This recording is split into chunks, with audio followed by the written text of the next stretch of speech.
Class 10 গোলকের এক দাগের অঙ্ক দেখো। একটি গোলকের ব্যাসার্ধের দৈর্ঘ্য 10.5 সেমি হলে তার সমগ্র তলের ক্ষেত্রফল হিসাব করে লিখি। একটি গোলকের ব্যাসার্ধের দৈর্ঘ্য 10.5 সেমি, তাহলে তার সমগ্র তলের ক্ষেত্রফল হবে 4 পাই আর স্কয়ার বর্গ সেমি। 4 ইন্টু পায়ের মান 22/7 ইন্টু 10.5টাকে 105/10 দশমিক উঠিয়ে দিয়েছি, তার জন্য দুবার 105/10 105/10 গুণ করে দিয়েছি। তাহলে এটুকু কাটাকাটি করলে 1386 বর্গ সেমি হয়ে যাবে। 2 দাগের অঙ্ক, একটি চামড়ার বল তৈরি করতে প্রতি বর্গ সেমি 17.50 টাকা হিসেবে 431.20 টাকা লেগেছে। বলটির ব্যাসের দৈর্ঘ্য হিসাব করে লিখি। বলটির ব্যাসের দৈর্ঘ্য হিসাব করতে বলেছে। ধরি বলটির ব্যাস কত? 8 সেমি, এটা ধরে নিলাম। তাহলে বলটির সমগ্র তলের ক্ষেত্রফল কি হবে? 4 পাই আর স্কয়ার বর্গ সেমি। তাহলে একটি চামড়ার বল তৈরি করতে খরচ হয় কত? এই সমগ্র তলের ক্ষেত্রফল ইন্টু 17.50 টাকা, যেটা রয়েছে 4 পাই আর স্কয়ার ইন্টু 17.50 টাকা। তাহলে শর্তানুসারে লিখতে পারি এই টাকা সমান কত করে খরচ হয়েছে দেখো তো। এত টাকা লেগেছে, 431.20 টাকা লেগেছে। তাহলে সমান এই টাকাটা। তাহলে আর স্কয়ার সমান কি? আর স্কয়ার সমান চলে গেল 431 যেটা আছে সেটাকে উঠে দিলাম, তাহলে 4312 টাকা হলো। আর নিচে 10 চলে আসলো, তো এইখানে 4টা নিচে আসলো, 22-এর 7, তাহলে উপরে 7 নিচে 22, আর নিচে 175 গুণিত উপরে কি হলো 10 হয়ে গেল, দশমিক উঠিয়ে দিয়েছি। তাহলে আর এর মান 2.8 সেমি। এটা হচ্ছে উত্তর। এবার 3 দাগের অঙ্ক দেখো। স্কুলে শটপাট খেলার জন্য যে বলটি ব্যবহার করা হয় তার ব্যাসের দৈর্ঘ্য 7 সেমি হলে বলটিতে কত ঘন সেমি লোহা রয়েছে? 7 ব্যাসের দৈর্ঘ্য বলেছে 7 সেমি, তাহলে বলটিতে কত ঘন সেমি লোহা রয়েছে? তাহলে বলটির ব্যাসের দৈর্ঘ্য কত? 7 সেমি দেওয়া আছে, তাহলে ব্যাসার্ধ কত হবে? 2 দিয়ে ভাগ, তাহলে 3.5 সেমি। তাহলে আয়তন কত? আয়তন 4/3 পাই আর কিউব ঘন সেমি বা ঘন একক। তাহলে আর এর মান কত? এটা 3.5, 3.5-এর দশমিক উঠিয়ে দিলে কি 35/10, 35/10কে 3 বার গুণ করলাম, তাহলে এখানে পেলাম 539/3। এটাকে যদি ভাগ করি তাহলে 179.2/3 ঘন সেমি। এটা হচ্ছে উত্তর। এবার 4 দাগের অঙ্ক দেখো। বলেছে 28 সেমি দৈর্ঘ্যের ব্যাস বিশিষ্ট একটি নিরেট গোলক জল সম্পূর্ণভাবে নিমজ্জিত করলে যে পরিমাণ জল অপসারিত করবে তা নির্ণয় করি। তাহলে নিরেট গোলকের ব্যাসের দৈর্ঘ্য 28 সেমি, তাহলে ব্যাসার্ধ কত? 2 দিয়ে ভাগ করে দেবো, 14 সেমি। তাহলে আয়তন 4/3 পাই আর কিউব। গোলকের তো আয়তন 4/3 পাই আর কিউব ঘন একক বা ঘন সেমি। তাহলে 4/3 ইন্টু 22/7 পায়ের মান, আর আর এর মান কত? 14। তাহলে 14কে 3 বার গুণ, 7 গুণে 14 কেটে গেল। তাহলে এটাকে যদি গুণ করি তাহলে 176 ইন্টু 14 গুণিত 14, তাহলে বাই 3, এটা 3টা। তাহলে হচ্ছে 11,498 2/3 ঘন সেমি। এটাই হচ্ছে উত্তর। এবার 5 দাগের, কোনো গোলাকার গ্যাস বেলুন ফোলাবার সময়ে তার ব্যাসার্ধের দৈর্ঘ্য 7 সেমি থেকে 21 সেমি হলে বেলুনটি পূর্বে ও পরের সমগ্র তলের ক্ষেত্রফলের অনুপাত নির্ণয় করতে বলছে। কি বলছে? অনুপাত। ব্যাসার্ধের দৈর্ঘ্য 7 থেকে 21 সেমি হয়ে গেছে ফোলাবার আগে এবং পরে। তাহলে গ্যাস বেলুনটি ফোলানোর সময়কার ব্যাসার্ধ R1 ধরলাম। R1 সমান কত 7 সেমি, আর ফোলানোর পরে R2 সমান 21 সেমি ধরলাম। তাহলে বেলুনটির পূর্বে ও পরের সমতলের ক্ষেত্রফলের সূত্র কি 4πr²। তাহলে 4πr1² আর 4πr2² হয়ে গেল। তাহলে এখানে 4π কেটে গেল, R1² তো হয়ে গেল, R1² R2² হয়ে গেল। তাহলে R1 এর মান 7², R2 এর মান 21²। তাহলে 7কে দুইবার গুণ আকারে লিখতে পারি, আর 21কে দুবার গুণ আকারে। তাহলে 7 দিয়ে যদি কেটে দিই তাহলে 1:9 হচ্ছে। এটাকে কেটে দিলাম কত 3 দিয়ে, এটাকে কেটে দিলাম কত 3 দিয়ে, তাহলে 1 এখানে কত হচ্ছে 9। এবার 6 দাগের অঙ্ক বলেছে অর্ধ গোলাকৃতি একটি বাটি তৈরি করতে 127.2 বর্গ সেমি পাত লেগেছে। বাটিটির মুখের ব্যাসের দৈর্ঘ্য হিসাব করে লিখি। তো ধরি অর্ধ গোলাকৃতি বাটির ব্যাসের দৈর্ঘ্য 8 সেমি ধরে নেব। 8 সেমি কি করব ধরে নেব। তাহলে ক্ষেত্রফল কি হবে 2πr² বর্গ সেমি, কারণ এটা অর্ধগোলক আছে তার জন্য। তাহলে শর্তানুসারে 2πr² সমান কত, এটা 127.7 তাহলে এটা পূর্ণ যদি ভেঙে দিই তাহলে 891/7 হয়ে যাচ্ছে। তাহলে r² সমান কত হয়ে যাচ্ছে 2πrটা এদিকে নিচে চলে আসবে, তাহলে 891/7 ইন্টু কত 22/7 উল্টে গেল, তাহলে 7/22 ইন্টু কত হচ্ছে 2 হচ্ছে। তাহলে 7 কেটে গেল, তাহলে 11 দিয়ে যদি কাটি তো 81 হয়ে যাচ্ছে, এখানে 2 হয়ে যাচ্ছে। তাহলে কত হচ্ছে এখানে 9×9=81, এটা 2×2=4। তাহলে আর সমান কত হচ্ছে, আর সমান হচ্ছে 9/2। তাহলে বাটি মুখের ব্যাসের দৈর্ঘ্য কত হচ্ছে 2 দিয়ে গুণ করে দেবো, ব্যাসকে 2 দিয়ে তো গুণ করতে হয়, তাহলে 9/2 ইন্টু 2 সমান হচ্ছে 9 সেমি।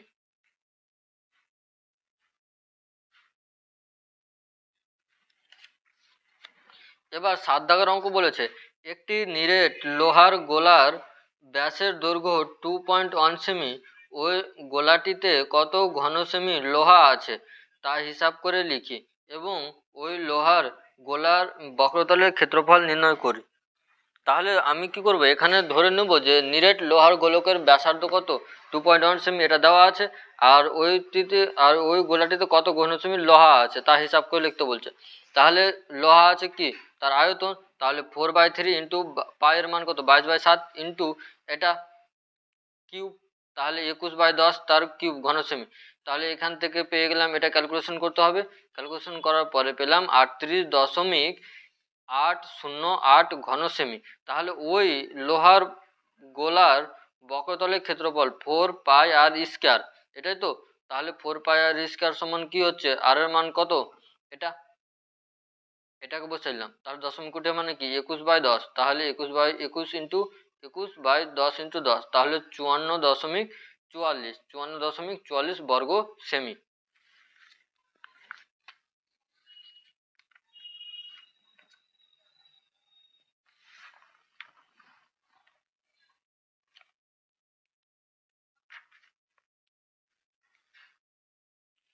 এবার 8 দাগের অঙ্ক দেখো, বলেছে একটি নিরেট সীসার গোলকের ব্যাসের দৈর্ঘ্য 14 সেমি, ওই গোলকটি গলিয়ে 3.5 সেমি দৈর্ঘ্যের ব্যাসার্ধের কতগুলি নিরেট গোলক তৈরি করা যাবে।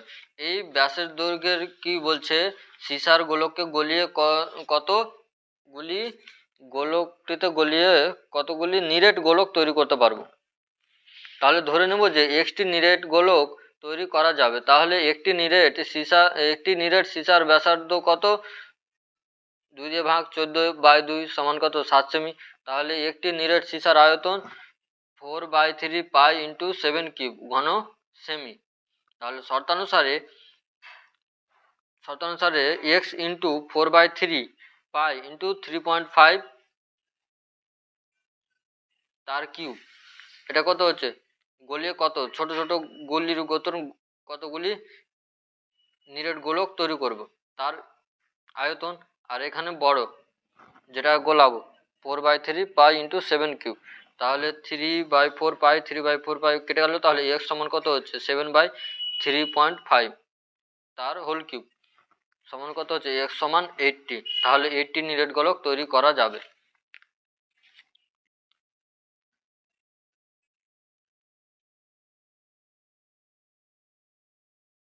এবার 9 দাগের অঙ্ক। 3 সেমি, 4 সেমি এবং 5 সেমি দৈর্ঘ্যের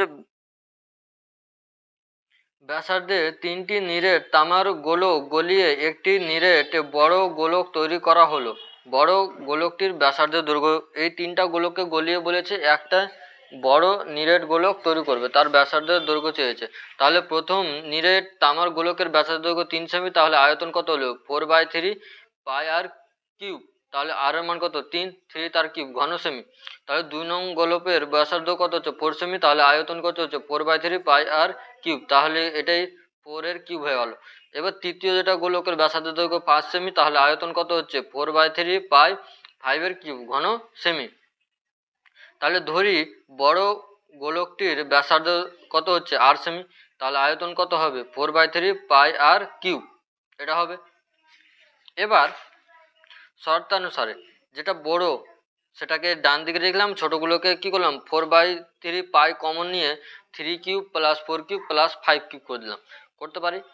তাহলে আর এর মান আর কিউব সমান কত হচ্ছে 216, এটুকু ক্যালকুলেশন করবো 216, তাহলে আর সমান কত হচ্ছে 6 সেমি। তাহলে বড় গোলকটির ব্যাসার্ধ দৈর্ঘ্য হচ্ছে 6 সেমি।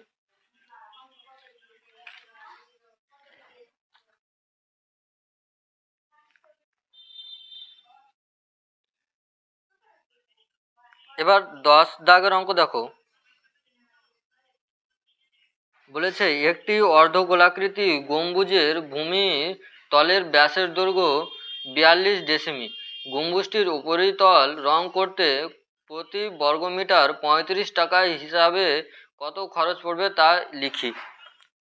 তাহলে একটি অর্ধগোলাকৃতি গম্বুজের ভূমিতলের ব্যাস কত 42 ডেসিমি দেওয়া আছে, তাহলে ডেসিমিটাকে সেমিমিটারে করলে তাহলে 4.2 হয়ে যাচ্ছে। তাহলে ব্যাসার্ধ কত হচ্ছে 2 দিয়ে ভাগ করে দেবো, তাহলে 4 ইন্টু 4.2/2 সমান 2.1 সেমি। তাহলে অর্ধ গোলাকৃতি গম্বুজের উপরিতলের ক্ষেত্রফল কত হচ্ছে 2 পাই আর স্কোয়ার, 2 পাই আর স্কোয়ার। তাহলে 2 ইন্টু 22/7 ইন্টু কত হচ্ছে 21 গুণিত 21/10 গুণিত 10, তাহলে কত হচ্ছে 27.72 সেমি।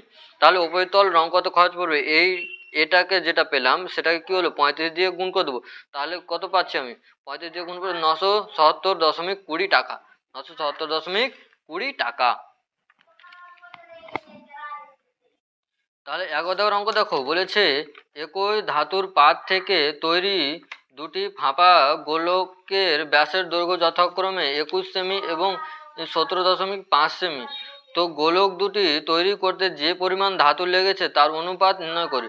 বলেছে যে একই ধাতুর পাত থেকে দুটি ফাঁপা গোলকের ব্যাসের দৈর্ঘ্য যথাক্রমে 21 সেমি এবং 7.5 সেমি।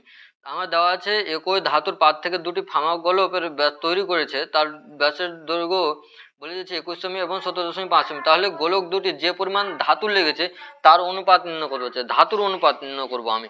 তাহলে ধরি উপরিতল কেটে নেওয়ার আগে না না বাদানুক, তাহলে প্রথম গোলকটির ব্যাসার্ধ কত হচ্ছে 21/2 সেমি হচ্ছে। তাহলে দ্বিতীয় গোলকটির ব্যাসার্ধ কত হচ্ছে 17.5/2 এত সেমি, সমান কত হচ্ছে সমান হচ্ছে 35/4 সেমি। তাহলে গোলক দুটি তৈরি করতে যে ধাতু লেগেছে তার অনুপাত হলো তাদের ক্ষেত্রফলের অনুপাত, ক্ষেত্রফলের অনুপাত হবে কিনা, তাহলে 4 পাই ইন্টু 21/2 তার square is to 4 into pi into 35/4, এটা তার স্কোয়ার। 4 পাই কেটে গেল, তাহলে 21 গুণিত 21/4, 35 গুণিত 35/16, তাহলে এখান থেকে কত হচ্ছে কাটাকাটি করলে 9:25/4 হচ্ছে। তাহলে এটা 4 দিয়ে গুণ করলাম, তাহলে 36/25 হয়ে গেছে উত্তর, এটা হচ্ছে অ্যান্সার। এবার 12 অঙ্ক দেখো, বলেছে যে একটি ধাতব গোলকের উপরিতল এমনভাবে কেটে নেওয়া হলো যে নতুন গোলকের বক্রতলের ক্ষেত্রফল আগের গোলকের ঠিক অর্ধেক হয়। কেটে নেওয়া অংশের আয়তনের সঙ্গে অবশিষ্ট নতুন গোলকের আয়তনের অনুপাত নির্ণয় করি। বলেছে একটি ধাতব গোলকের উপরিতল এমনভাবে কেটে নেওয়া হলো যে নতুন গোলকের বক্রতলের ক্ষেত্রফল আগের গোলকের ঠিক অর্ধেক হবে, এমনভাবে কাটলাম যেন অর্ধেক হয়ে যায়।